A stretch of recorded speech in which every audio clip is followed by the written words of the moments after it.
Insurgência Klein contra o imperialismo norte-americano. A diferença entre poder de fogo e controle de território. O CJNG Cartel Jalisco Nueva Generación é, atualmente, o maior exemplo prático de que as táticas de exército irregular que Yair Klein ensinava evoluíram para algo assustador. Eles não são apenas criminosos, operam como uma força paramilitar moderna. O CJNG não usa apenas pistolas, eles usam armas de guerra que muitas vezes superam as das polícias locais. Blindagem artesanal monstruosa, criam seus próprios tanques. Embora não vençam um tanque Abrams americano, eles são perfeitos para controlar cidades e resistir a armas leves. Uso de forças especiais. O CJNG recrutou desertores de unidades de elite como os GAF do México. Isso é exatamente o que Klein fazia: pegar o conhecimento do exército oficial e dar para o lado irregular. A guerra de atrito onde os EUA perdem. A maior desvantagem dos EUA não é o tiro. A política e a paciência, asterisco Vietnã e Afeganistão. Os EUA tinham toda a tecnologia, mas perderam porque o inimigo estava em casa e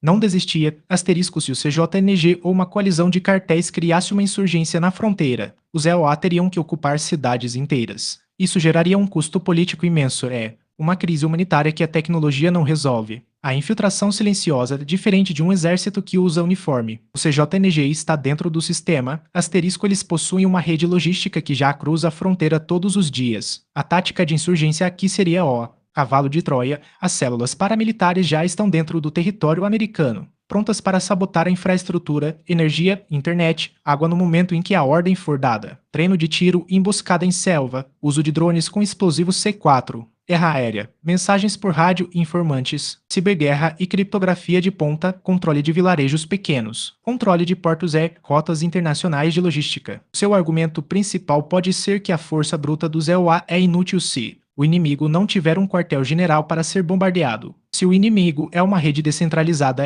paramilitar como CJNG, a tática de Klein se torna um pesadelo que a tecnologia americana ainda não sabe como derrotar totalmente. Em uma guerra contra uma superpotência. Como os EUA, a estratégia de Klein enfrentaria barreiras quase intransponíveis. Diferente da selva colombiana dos anos 80, a fronteira dos EUA é monitorada por uma infraestrutura tecnológica massiva, asterisco vigilância persistente, uso de satélites de baixa órbita e drones de alta altitude. Como o RQ-4 Global Hawk permite que os EUA identifiquem movimentações de tropas em tempo real. Assinatura térmica, mesmo que os insurgentes se escondam. Calor dos corpos dos motores é detectado por câmeras infravermelhas. O treinamento de Klein em emboscadas seria anulado por um míssil lançado a quilômetros de distância. Uma insurgência precisa de comida, munição e combustível. Bloqueio total, ao contrário de uma guerra de guerrilha interna. Os EUA têm capacidade de isolar a fronteira, sem o fluxo de dinheiro do tráfico, que seria interrompido pela guerra. O cartel ficaria sem recursos em semanas. Dependência externa. Se os insurgentes perdem o acesso às linhas de suprimentos civis, o exército irregular começa a passar fome ou ficar sem munição rapidamente. Diferença de doutrina. Contra-terrorismo versus guerra civil. O treinamento de Klein funcionou na Colômbia porque o Estado era frágil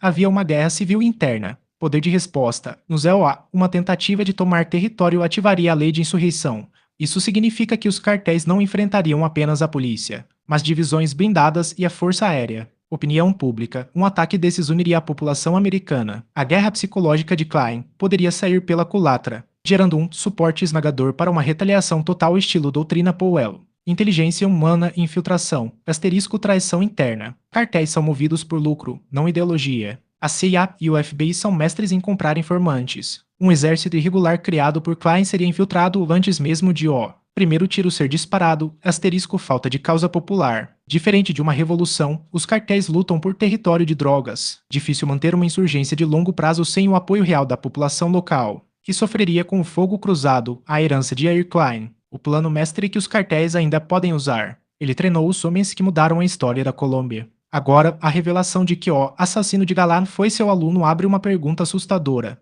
E se as táticas de Yair Klein forem aplicadas na fronteira mais vigiada do mundo, como ele transformou camponeses sicários em máquinas de guerra? Ele não ensina apenas a atirar, mas a controlar território e criar estados paralelos. Os cartéis mexicanos como o CJNG já usam uniformes, hierarquia e drones, aproximando-se do modelo de exército que Klein pregava. O cenário como seria a guerra assimétrica. Na fronteira dos EUA, asterisco túneis e drones. A tecnologia superando a barreira física. Insurgência, a ideia de retomar territórios através do caos logístico e sabotagem. Seria um veto ao Tratado Hidalgo Guadalupe. Por que você acredita que essa tática será usada? O aumento do poder de fogo dos cartéis é. A porosidade da fronteira deixa o México entre os países mais violentos do mundo. Será que estamos vendo o nascimento de um novo tipo de guerra na América do Norte? Se você gosta de análises de geopolítica e crimes reais, se inscreva. E sua ajuda é fundamental.